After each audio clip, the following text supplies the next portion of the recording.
अस्सलाम वालेकुम students, welcome to online science lecture class 6। आज हम अपने लेक्चर नंबर 12 में चैप्टर नंबर 4 जिसका नाम है माहौल और जानदारों के ताल्लुकात यानी इन्वायरमेंट एंड इंटरेक्शन करेंगे। और इसका जो टॉपिक करेंगे उसका नाम है एबायोटिक कंपोनेंट्स यानी कि एबायोटिक अज्जा। Abiotic components means non living components. Abiotic अज्जा से मुराद है बेजान अज्जा। Light, temperature, soil, air and water are abiotic components in an environment। Roshni, temperature, मिट्टी, हवा और पानी किसी भी माहौल के एबायोटिक अज्जा हैं। पहला कौन सा है हमारा?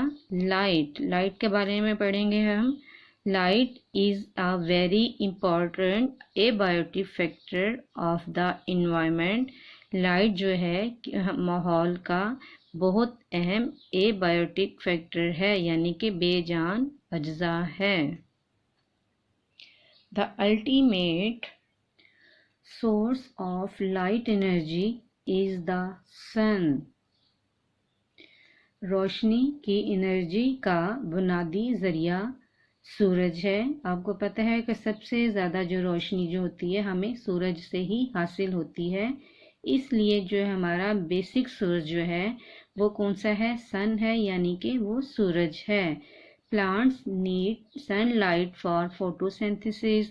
पौधों को फोटोसिंथेसिस के लिए क्या चाहिए होती है? सनलाइट यानी कि सूरज की रोशनी दरकार होती है। All animals use the food prepared by plants. तमाम जानवर जो हैं वो खुराक इस्तेमाल करते हैं किसकी बनाई हुई? प्लांट्स की बनाई हुई, पौधों की बनाई हुई। तमाम जो एनिमल्स हैं वो प्लांट्स की बनाई हुई खुराक को इस्तेमाल करते हैं। Most animal including human beings need sunlight for most of their activities. ज़्यादातर जानवर जिसमें इंसान भी शामिल हैं अपनी बहुत सारे काम करने के लिए, बहुत सारी सरगर्मियाँ करने के लिए इनको भी सनलाइट की ज़रूरत होती है। अगला हमारा एबायोटिक फैक्टर है टेम्परेचर।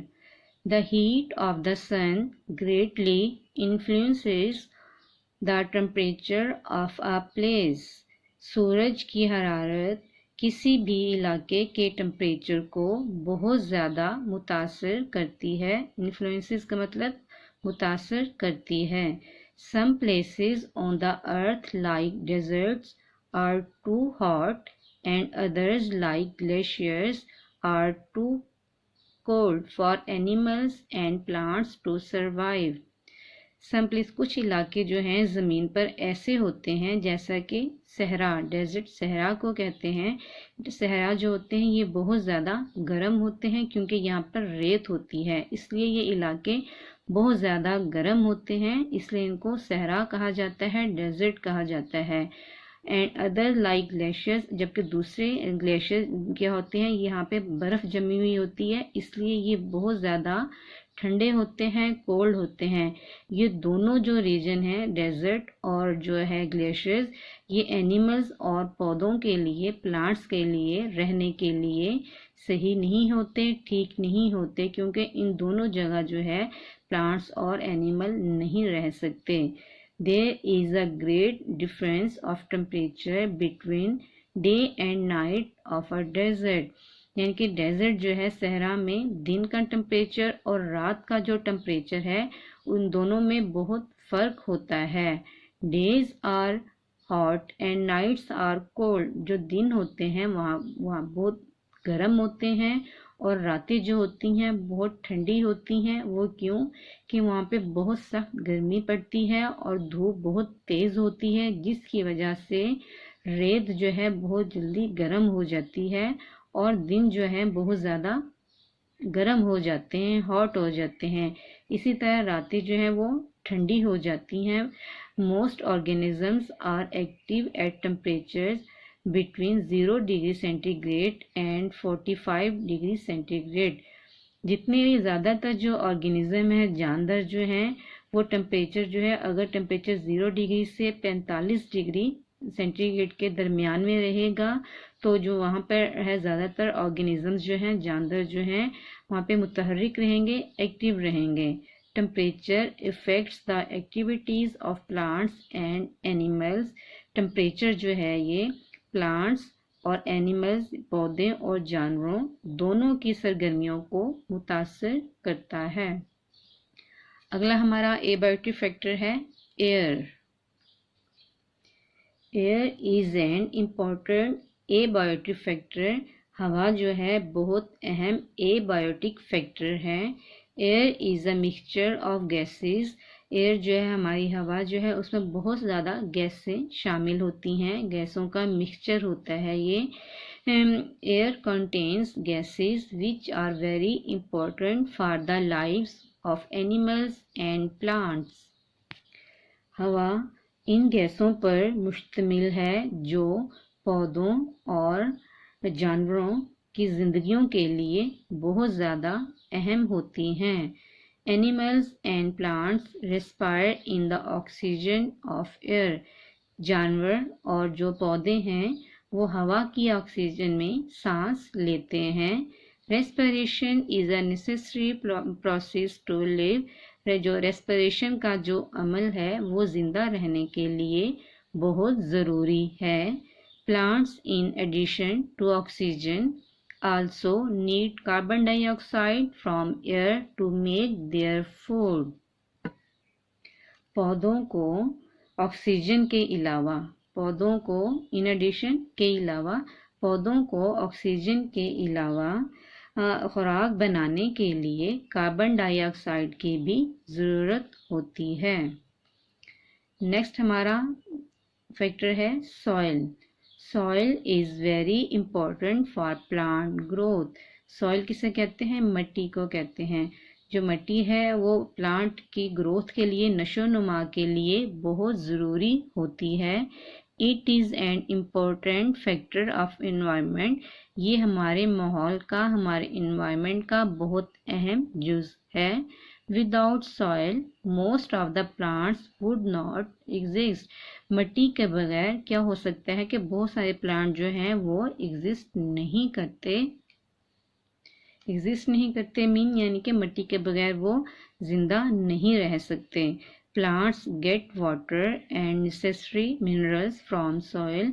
प्लांट जो है पानी और दूसरी बहुत सारी मादनियात जो है वो मट्टी से हासिल करते हैं। Bacteria present in the soil provide important compounds to the plants. मट्टी में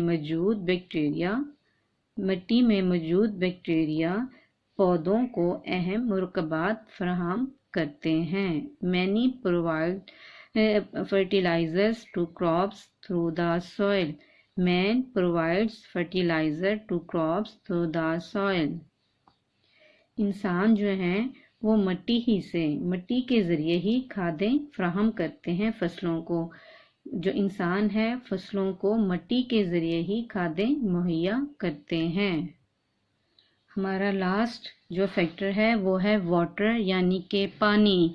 water is essential for life. Water जो है पानी ज़िंदगी के लिए बहुत ज़्यादा ज़रूरी है। It is present in the environment of every plant and animal. ये जो है वाटर जो है बहुत एवरी प्लांट यानी कि हर प्लांट और जानवरों के लिए बहुत ज़्यादा अहम है। The amount of rainfall throughout the year determines the amount of water available at any place. पूरे साल में होने वाली बारिश की मिकदार किसी भी जगह पर पानी की मिकदार का तयन करती है। A large number of plants and animals is found in the tropical rainforest because of heavy rainfall. बहुत ज़्यादा बारिश होने की वजह से, बहुत ज़्यादा बारिशों के होने की वजह से जो घने जंगलात होते हैं पौधों और जानवरों की, वहाँ पर बहुत ज़्यादा तादाद पाई जाती है. Very few plants and animals are found in the desert. और डेजर्ट यानी कि सहरा में बहुत थोड़े प्लांट्स और एनिमल्स पाए जाते हैं बिकॉज ऑफ लेस रेनफॉल, क्योंकि वहाँ पर बारिश बहुत कम होती है.